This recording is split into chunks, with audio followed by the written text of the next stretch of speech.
ಗೃಹಲಕ್ಷ್ಮಿ ಯೋಜನೆಯ ಹಣದಿಂದ ಓದಿ ಎಸ್ಎಸ್ಎಲ್ಸಿ ಪರೀಕ್ಷೆಯಲ್ಲಿ ರಾಜ್ಯಕ್ಕೆ ದ್ವಿತೀಯ ಸ್ಥಾನ ಪಡೆದ ಮೈಸೂರಿನ ವಿದ್ಯಾರ್ಥಿನಿ ಮಾಧುರಿ ಆರ್ ಸಾಧನೆಗೆ ಉಪಮುಖ್ಯಮಂತ್ರಿ ಡಿಕೆ ಶಿವಕುಮಾರ್ ಮೆಚ್ಚುಗೆ ವ್ಯಕ್ತಪಡಿಸಿದ್ದಾರೆ.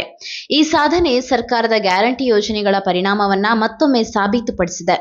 ಮೈಸೂರಿನ ಇಲವಾಲದ ಕರ್ನಾಟಕ ಪಬ್ಲಿಕ್ ಶಾಲೆಯ ವಿದ್ಯಾರ್ಥಿನಿ ಮಾಧುರಿ 625ಕ್ಕೆ 624 ಅಂಕಗಳನ್ನು ಪಡೆದು ರಾಜ್ಯಕ್ಕೆ ದ್ವಿತೀಯ ಸ್ಥಾನ ಹಾಗೂ ಜಿಲ್ಲೆಗೆ ಟಾಪರ್ ಆಗಿದ್ದಾರೆ.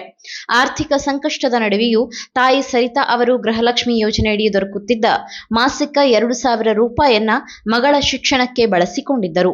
ಇದೇ ಹಣದಿಂದ ಟ್ಯೂಷನ್ ಶುಲ್ಕವನ್ನ ಭರಿಸಿ ಮಾಧುರಿಯ ಓದಿಗೆ ಬೆಂಬಲ ನೀಡಿದ್ದಾರೆ. ಈ ಕುರಿತು ಪತ್ರಿಕಾ ಹೇಳಿಕೆ ನೀಡಿರುವ ಡಿಸಿಎಂ ಡಿಕೆ ಶಿವಕುಮಾರ್, ಗ್ಯಾರಂಟಿ ಯೋಜನೆಗಳು ಜನರ ಜೀವನದಲ್ಲಿ ನಿಜವಾದ ಬದಲಾವಣೆ ತರುತ್ತಿದೆ ಎಂಬುದಕ್ಕೆ ಮಾಧುರಿಯ ಸಾಧನೆ ಸ್ಪಷ್ಟ ಉದಾಹರಣೆ ಎಂದು ಹೇಳಿದ್ದಾರೆ. ಬಡ ಕುಟುಂಬದ ಮಗು ರಾಜ್ಯ ಮಟ್ಟದ ಸಾಧನೆ ಮಾಡಿರುವುದು ಸರ್ಕಾರದ ಯೋಜನೆಗಳ ಯಶಸ್ಸನ್ನ ತೋರಿಸುತ್ತದೆ ಎಂದು ಅವರು ತಿಳಿಸಿದ್ದಾರೆ. ನಮ್ಮ ಸರ್ಕಾರ ನಮ್ಮ ಹೆಮ್ಮೆ, ಗ್ಯಾರಂಟಿಗಳು ನಮ್ಮ ಶಕ್ತಿ ಎಂಬುದು ಈ ಘಟನೆಯಿಂದ ಮತ್ತೊಮ್ಮೆ ಸಾಬೀತಾಗಿದೆ ಎಂದು ಡಿಕೆಶಿ ಹೇಳಿದ್ದಾರೆ. ಶಿಕ್ಷಣ ಕ್ಷೇತ್ರದಲ್ಲೂ ಗ್ಯಾರಂಟಿ ಯೋಜನೆಗಳು ಕ್ರಾಂತಿ ತಂದಿದೆ ಎಂದು ಅವರು ಅಭಿಪ್ರಾಯಪಟ್ಟಿದ್ದಾರೆ.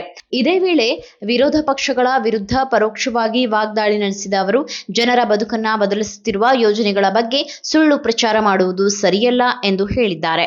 ಮಾಧುರಿಯ ಸಾಧನೆಗೆ ಸ್ಥಳೀಯ ಶಿಕ್ಷಣ ಇಲಾಖೆ, ಶಿಕ್ಷಕರು ಮತ್ತು ಸಾರ್ವಜನಿಕರಿಂದಲೂ ಅಭಿನಂದನೆಗಳು ವ್ಯಕ್ತವಾಗುತ್ತಿದೆ. ಆರ್ಥಿಕ ಅಡಚಣೆಗಳ ನಡುವೆಯೂ ಶ್ರಮ ಮತ್ತು ಸರ್ಕಾರದ ಸಹಾಯದಿಂದ ಯಶಸ್ಸು ಸಾಧ್ಯ ಎಂಬುದನ್ನ ಈ ಘಟನೆ ತೋರಿಸಿದೆ. ನೀವು ಸಣ್ಣ ಆಗ್ಬೇಕಲ್ವಾ? ಅದು ಒಂದು ಉತ್ತಮ ಆಹಾರದಿಂದ ಸಣ್ಣ ಆಗ್ಬೇಕಲ್ವಾ? ಪ್ರತಿದಿನ ನಮ್ಮ ಜೀನಿ ಸ್ಲಿಮ್ ನ ಯೂಸ್ ಮಾಡಿ ಯಾವುದೇ ಸೈಡ್ ಎಫೆಕ್ಟ್ ಇಲ್ದಂಗೆ ನೀವು ಸಣ್ಣ ಆಗ್ತೀರಾ.